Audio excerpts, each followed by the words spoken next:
Hey, Gutfoxx here. Today we're going to go through traits and what they mean for players.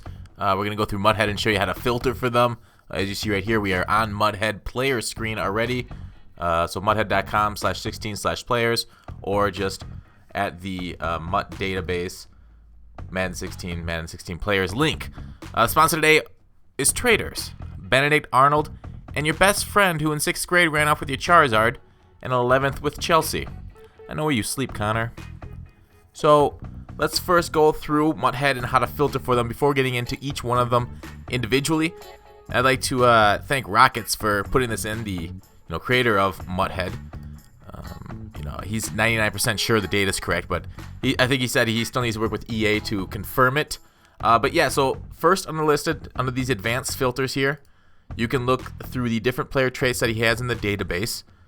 For example, we can look for clutch players at position, quarterback, and we'll get the rankings just for that. For example, right now, I guess Michael Vick has it. I guess he won a playoff game.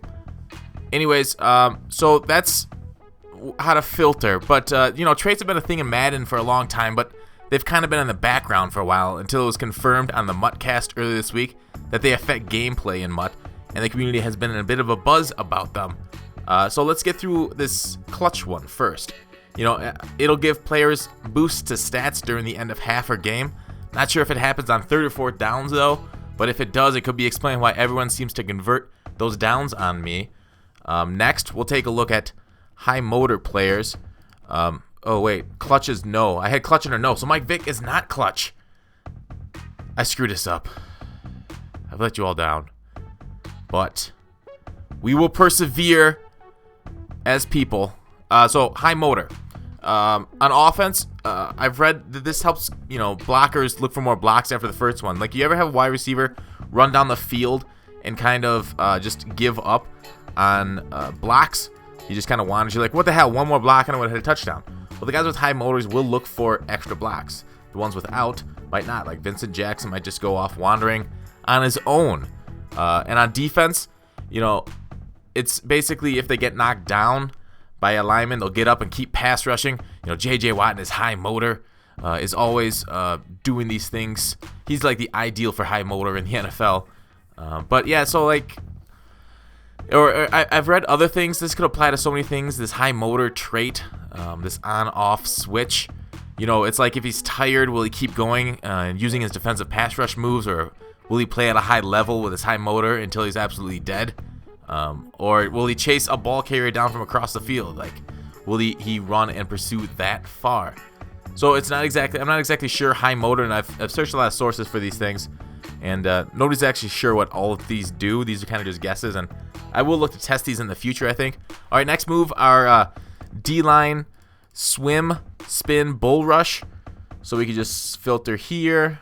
Yes, this time. I'm not going to make that mistake again. Spin, yes, and bull rush move, yes. So here are we'll get left outside linebackers, right outside linebackers for it too, because those can move down to end. So Terrell Suggs, Bruce Smith, all these guys have all the moves, like me on the dance floor. But yeah, these are pretty self-explanatory, though sometimes I think this is kind of unnecessary in the game. The swim and spin are finesse moves, and the bull rush is a power move. I had a vid planned out on this before the specific topic, what we got into it, so you'll get a deeper dive into this in the near future. But why do we have the finesse and power move ratings, and then like these on-off switches for these moves, where you can just have ratings for just these moves? He's got a 99 swim move and a 94 spin move. It seems like unnecessary complication in the code and confusion to us gamers. Like, how good are they at doing this specific move? Well, they're good at finesse moves, but they've only got spin, but not swim, so they're actually only good at one of them. I don't know, it just seems like it could be better coded and explained there. I mean, as in a lot of things. But yeah, we'll move on to, so you can clear that. We'll play ball in air. Conservative, balanced, and aggressive are the 3 categories. All the way down here at the bottom. Aggressive, we'll look for aggressive players, because maybe they play aggressive catches better. I don't know. Free safety Charles Woodson, I could tell you, hasn't played. I've played a few games with him, and it's been kind of disappointing comparing him to Ed Reed, who's made hella plays for me. Although maybe I've had a bad sample size with Charles so far. Anyways, I'm off topic. Conservative guys, you know, they'll be the guys that wait for the wide receiver to catch and then try and smack them. Kind of, you know, like the play the ball guys. Cam Chancellor, great, how do you say, mascot for this. He'll smack you when you try and catch the ball. Whereas aggressive will be the guys that go up for pick it or try to swat it or defend the ball in the air. I'm not sure about the swat, but I'm sure they're going to go for the pick. And balance is kind of self-explanatory there too. It's the middle ground between the two. Not sure how the game determined what a balanced guy does. I've seen a lot of my DBs just kind of sit there and let the guy catch it. So maybe that's it. Just play crappy. Being a little facetious there, if I can say a word. You know, but all right, move on into big hitter trait. Some say this increases hit power.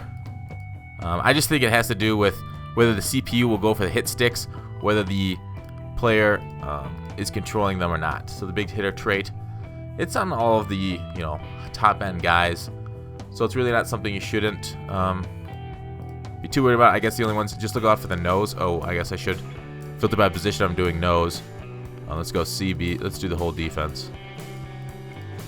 And filter by big hitters. Any bad big hitters. Von Miller is not a big hitter. Interesting. Deion Sanders, that's obvious. Jason Taylor, not so sure. But yeah, a lot of D-backs here. Woodson, very okay. Well, yeah, you can filter through on your own for a lot of these. Peter Boulware, not one either. Seems like a lot of legend players I have some issues with. We'll talk about it in a little bit on some other legends that I get issues with. And who knows if these are actually 100% correct. Like Rockets isn't quite sure yet. All right, let's go on to make sideline catches, some wide receiver traits. All right, and wide receiver make sideline catches. We'll turn it to yes. So this is basically dragging the feet before you step out of bounds. It'll make the wide receiver more likely to stay inbounds on passes near the sideline. I think in last year's game and before this year, it was more valuable. This year with possession catch, I don't see too many wide receivers not dragging their feet when you hit A on the Xbox, you know, X on PlayStation. But so this maybe if you leave it to the computer, they will make the sideline catches. But I'm not so sure if you're actually pressing the A button whether this will do too much. Like I've seen Demaryius Thomas drag his feet pressing the A button. I've got him on the team.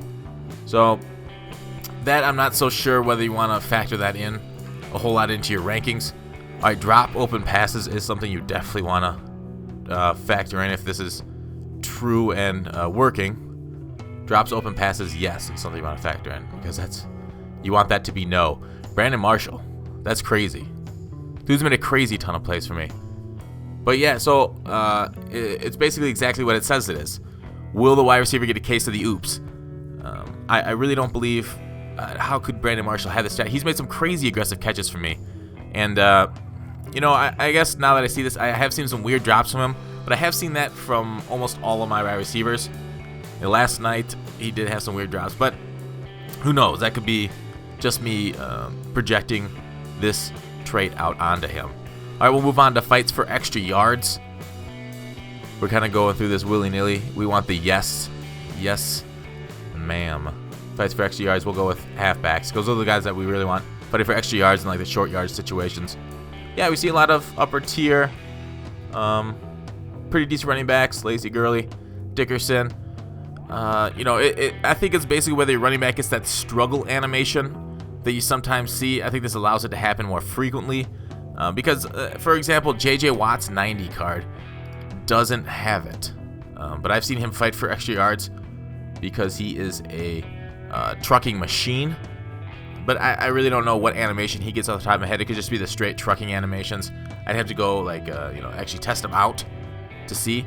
All right, we'll move on to the one that's kind of, well, all these have been pretty important so far. Covers ball is a, let's get off of halfbacks. No halfbacks have the always cover ball, which is interesting.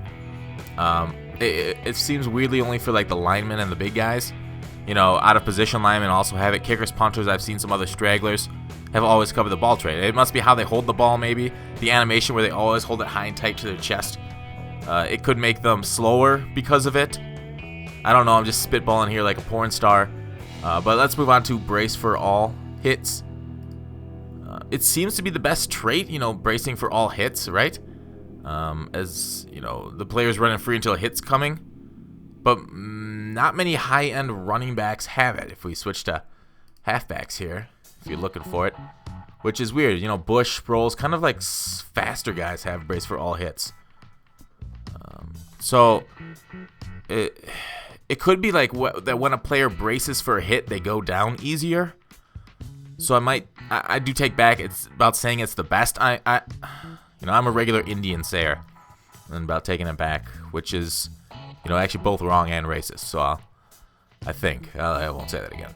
Anyways, most of the best running backs, Bo Jackson, have this brace for big hitters. Eric Dickerson, which means they're still going strong against the other guys, the mediums, the lows. I like this, but Bo has fumbled more for me, and I've caused more fumbles from Bo than I thought were regular. That's maybe due to the fatigue. Don't listen to this anecdotal evidence. I'll see if I can't test these attributes down the road. But it does seem, that he will break more tackles, but it's like a risk reward almost. I see it as. Brace for medium hitters is exactly what it sounds like. I think it's fewer fumbles, but fewer broken tackles. Again, is what I'd guess. Covers ball never is something I want to talk a little bit about. So it's only given to 2 wide receivers and 2 halfbacks here that you see. I guess upper tier 94 and above. Deion Sanders has it, but he's really a cornerback. Same here.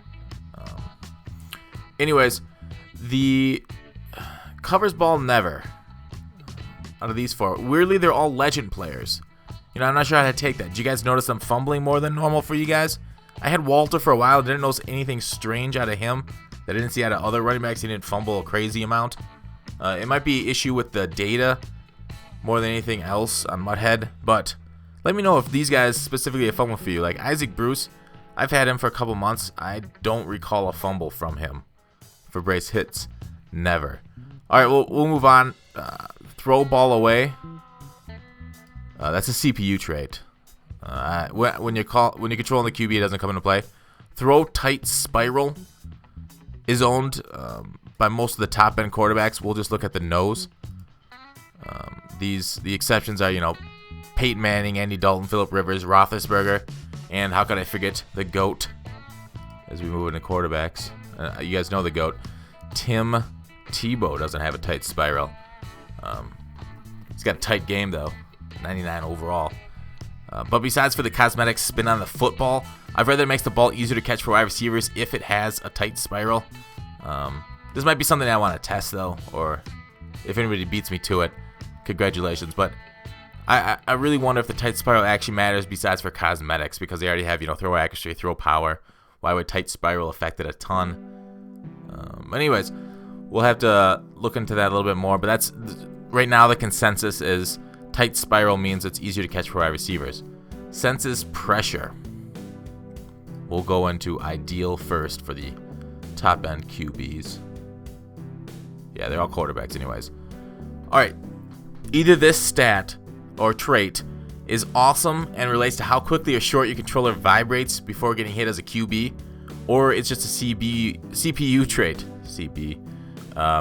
Yeah, so either you're getting a lot of vibration if you hold the ball near your crotch area, you're really smiling, or you don't. But it'd be really cool if it affected the game when you're playing as a quarterback. If anybody knows one way or the other, please let me know in the comments on this stuff. But yeah, those are all the traits that we went through. Let me know what you guys think of this. Do you think it plays a big effect? Will going forward you find guys that fit your certain trait style? Let me know again, and we'll keep talking about this in the future. All right, thanks for watching. Call to action. I'll see you tomorrow.